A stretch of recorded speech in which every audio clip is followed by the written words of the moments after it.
أعوذ بالله من الشيطان الرجيم. بسم الله الرحمن الرحيم.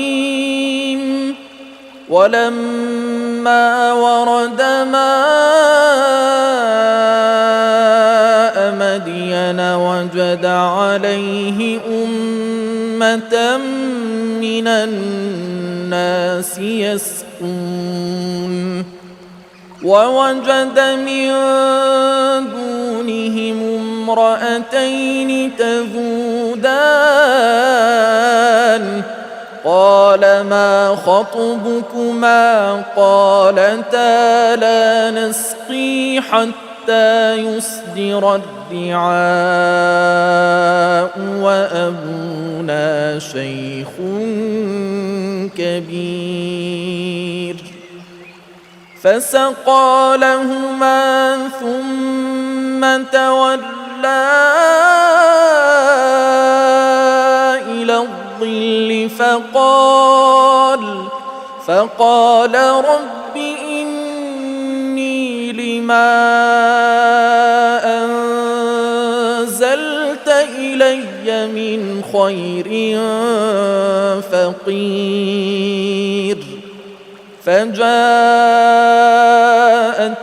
إحداهما تمشي على استحياء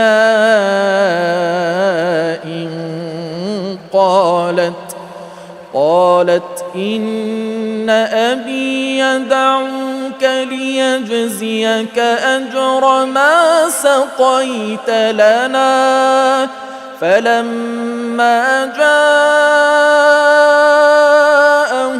وقص عليه القصص قال لا تخف نجوت من القوم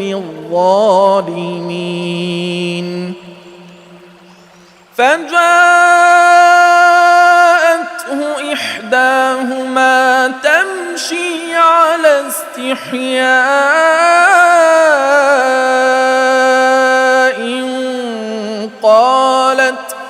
قالت إن أبي يدعوك ليجزيك أجر ما سقيت لنا فلما جاءه وقص عليه القصص قال لا تخف نجوت من القوم الظالمين قالت إحداهما يا أبت استأجره إن خير من استأجرت القوي الأمين قال إني أريد أن أنكحك إحدى ابنتي هاتين على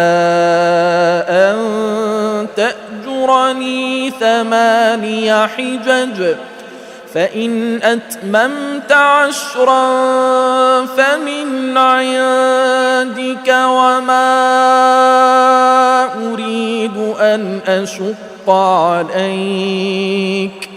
وما أريد أن أشق عليك ستجدني إن شاء الله من الصالحين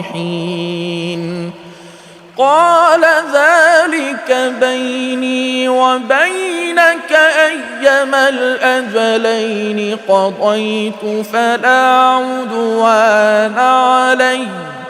والله على ما نقول وكيل